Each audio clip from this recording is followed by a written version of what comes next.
तो मैंने आपको बताया था खासतौर पर मंगलम पाठ का 3 श्लोक का जिक्र किया था। आज मंगलम पाठ का ही चौथा और 5वां श्लोक का अर्थ समझना है और कुछ हम प्रश्नोत्तरी भी करेंगे। जो प्रश्नोत्तरी है खास पर 1 अंक में लिखना है, 1 वाक्यों में लिखना है, 1 पदेन वाक्य। तो कह रहा है आपका श्लोक में यथा नद्य श्यामंदमानम समुद्रे अस्ता गच्छन्ति नाम रूपे विहाय तथा विद्वानम नाम रूपादम विमुक्तम परात् परम पुरुष पुमैति दिव्यम। कह रहा है कि यथा नद्य, क्या यदा नद्य, जिस प्रकार नदियां श्यामंदम समुद्रे बह करके समुद्र में क्या होती है, मिल जाती है। तथा विद्वानम नाम रूपा विमुक्तम परात् परम पुरुषम पुमैति विद्वम दिव्यम। ठीक उसी प्रकार नदियां से सीखना भी चाहिए कि नदियां अपना जल धारा को प्रवाहित करके, चाहे किसी भी नदी का जल हो, गंगा, कोसी, यमुना, गंडक, कोई भी हो जाए, जब वह समुद्र में जाकर के मिलती है तो वह मूल अस्तित्व को खो बैठती है और समुद्र का केवल पानी हो जाता है। अर्थात जिस प्रकार बहती हुई नदियां क्या करती है, समुद्र में मिलने के बाद अस्तित्वहीन हो जाता है, ठीक वैसा ही अपना रूप को त्याग करके क्या करते हैं, समुद्र बन जाते हैं। क्या करते हैं, अपना जो मूल तत्व है, मूल तत्व को नदियां खो बैठती है, क्योंकि जब बहती है तो बहने के क्रम क्या होती है, अपना मूल रूप को ही खो बैठती है और बह करके समुद्र में जाकर के मिल जाती है। और जब समुद्र में जाकर के मिलती है तो उसको कुछ पता नहीं रह जाता है। ठीक उसी प्रकार विद्वान जो होते हैं, विद्वान में परमपिता परमेश्वर के जब दिव्य प्रकाश होता है तो वह क्या करता है, जब परमपिता परमेश्वर में मिलते हैं तो वह अपने आप में नाम रूप से क्या होते हैं, मुक्त हो जाते हैं। इसीलिए ऋषि मुनि जो है कहना चाहते हैं कि घमंड नहीं, घमंड बिल्कुल नहीं, घमंड से हट करके रहिए। इससे क्या होगा, अगर हम घमंड करें तो कई सारे नुकसान हो सकती है। नदियां सालों भर पानी बहते रहती, नदियां में उसको घमंड नहीं है। जब वो अपना पानी क्या क्या समुद्र में जाकर के हर दिन मिलाती है, फिर भी उसको घमंड नहीं है। लेकिन मनुष्य में घमंड आ जाता है। कहीं ना कहीं मनुष्य आज भी इसी पीड़ा पर उलझा हुआ है और गीता में खास तौर पर अर्जुन समझाते भी हैं। गीता में अर्जुन को कृष्ण समझाते हैं 11वां अध्याय में कि देखो तुम्हारा इस दुनिया में कोई नहीं है, हे केशव इस संसार में कोई है नहीं है, अपना कोई नहीं है। इससे तुमको हट करके रहना पड़ेगा, त्याग करना पड़ेगा, तपस्या है और उसी से तुम्हें मोक्ष की प्राप्ति होगी। ये तो हो गया आपका चौथा श्लोक का अर्थ। 5वां श्लोक का भी अर्थ समझिए। तो 5वां श्लोक में कह रहा है, ये तो आपका चौथा श्लोक समझ में आ गया, आपका चौथा श्लोक। 5वां श्लोक माना वेदा हि महतम पुरुषम महात्मानम। क्या कह रहा है, वेदा हि महतम पुरुषम महात्मानम आदित्यवर्णम तम संप्रस्तात्मा तमे विद्याविति मृत्युतेति नात्यम पंथा वित्ते न्यायम। कहा कि वेदा ही महतम पुरुषम महात्मनाम, अर्थात वेद जो है, वेदों की महत्ता अपने आप में कहीं ना कहीं अलग सुलभ दिख रहा है। ऋग्वेद, अर्थवेद, सामवेद, ऐसे कई सारे उपनिषद, धार्मिक ग्रंथ जो हुए, इसमें इन सब का जिक्र किया गया है। तो ये जो है आपका श्वेताश्वंबरी से लिया गया है, जो आपका 28वें नंबर के श्लोक में है। कहां से, श्वेताश्वंबरी से लिया गया है। और विद्वानों की चर्चा मुंडकोपनिषद में विद्वान करते हैं कि आज भी घमंड से लोग किस प्रकार उतारू रहते हैं, इससे हट करके चलना चाहिए। तो कह रहे हैं कि वेदा ही महतम पुरुषम महात्मा नाम, आदित्य वर्णम, आदित्य मतलब क्या होता है? सुंदर, जो भरा हुआ है प्रकृति में, इसका वर्णन कर रहे हैं। कहीं ना कहीं इस पर क्या हो रहा है कि मैं जो हूं, इस पर आज भी लोग चिंतन और मनन करने की वजह व्यर्थ उलझे हुए रहते हैं। वेद में आदित्य वर्णन का जिक्र किया गया है। जो आदित्य वर्णन अर्थात सूर्य के खास तौर पर समान है। कैसा है?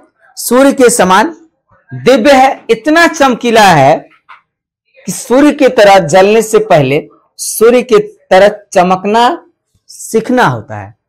इस प्रकार वेदों में भी इसका जिक्र किया गया है। कहा कि तमेव विधि तम, यानी कि सभी प्रकार के गुण भी भरा हुआ होना चाहिए। और ज्ञानी जन जो होते हैं, खास करके विद्वान प्रवृत्ति के लोग, उसका साक्षात्कार करें। क्या करे? उसका साक्षात्कार करे। और साक्षात्कार करने से क्या होगा कि विद्वानों की जो संगति में रंग है, उस रंग में हम लोग रंग जाएंगे। अर्थात उसी प्रकाश पूर्वक क्या करेंगे? वेद रूप ब्रह्म जो है उसके ध्यान करके मृत्यु पर विजय प्राप्त कर सकते हैं। अर्थात क्या कर सकते हैं हम लोग? मृत्यु पर विजय प्राप्त कर सकते हैं, यानी कि अमर हो सकते हैं। शरीर अमर नहीं होता है, बल्कि उसका क्या हुआ? कार्य अमर होता है। इसके अतिरिक्त कोई रास्ता और विद्वानों ने उपनिषदों में नहीं बताया। तो लेकिन फिर भी इस पर हम लोग पड़े हुए रह जाते हैं। कहीं ना कहीं विद्वानों का इन सारे मत जो है सही साबित होता हुआ दिख रहा है। तो आखिर जो है ये पूरा चैप्टर का मैंने 5 का 5 श्लोक आपको बताया।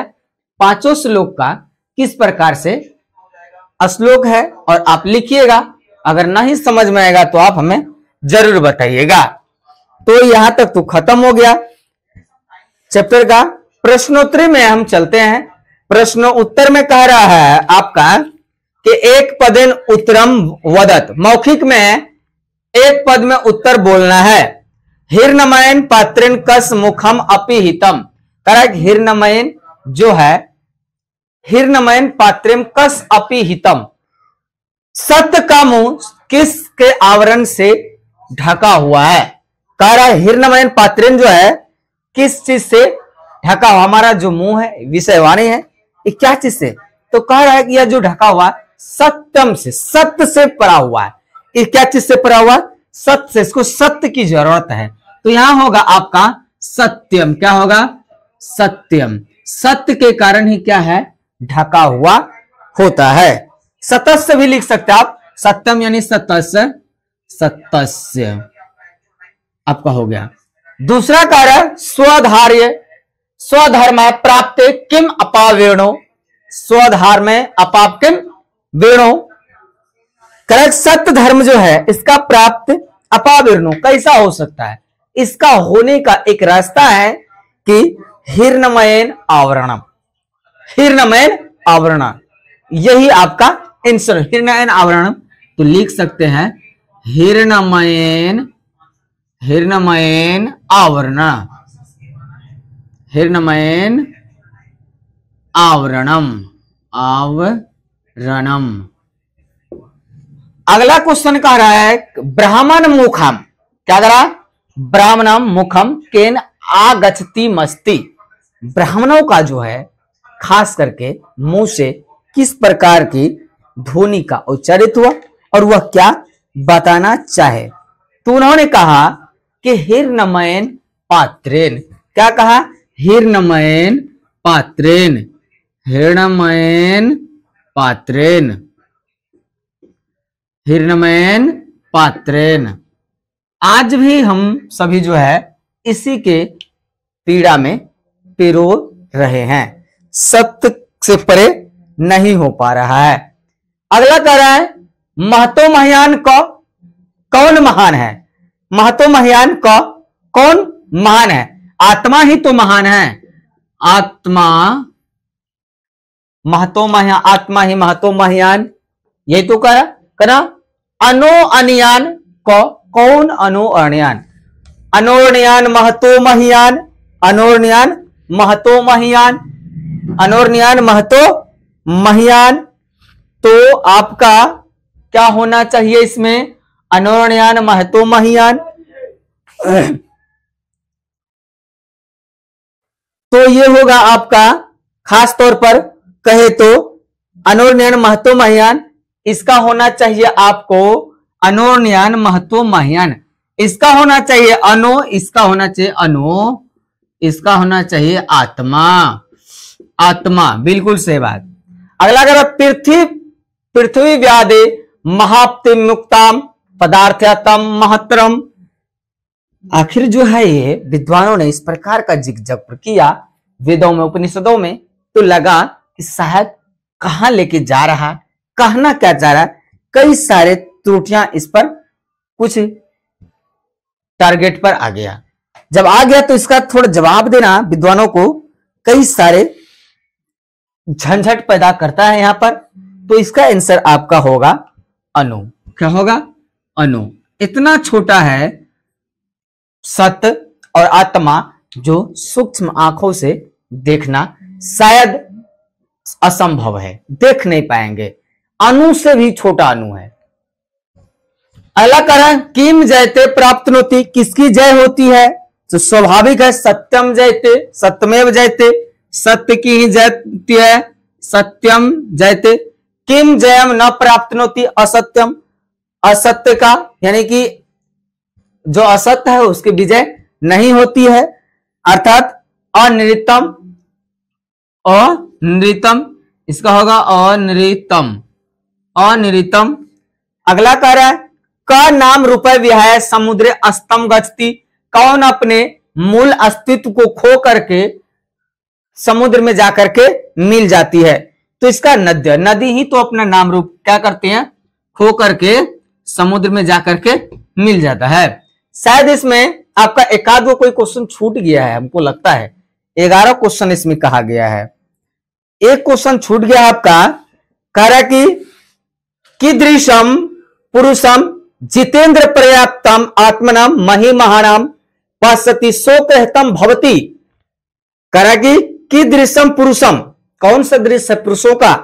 जितेंद्रियतम प्रसादस्यम, जो जितेंद्र है, इंद्रियों को जीतने की कला, आत्मनाम महिमानाम, और उसको किस प्रकार किया जाए? पश्यति, देखा जाएगा, शोक रहित भवति, जो शोक रहित है। तो इसका आंसर ऋषि लिखिएगा आप लोग। क्या लिखिएगा? ऋषिय। ऋषि मुनि जो है इस पर कहा बहुत सारा बात कि शोक रहित रहना है, विषय वासना से दूर रहना है, तभी सत्य की प्राप्ति हो सकती है और आत्मा पर विजय प्राप्त किया जा सकता है। तो ये सारे बात को कौन कहा? ऋषियों ने कहा। तो इसका आंसर ऋषि हो गया। ठीक, तो इस पूरे चैप्टर में मैंने आपको 5 स्लोगन बताया। 5 स्लोगन का अलग अलग अर्थ मैंने भी जिक्र कर दिया है। जय हिंद, जय भारत।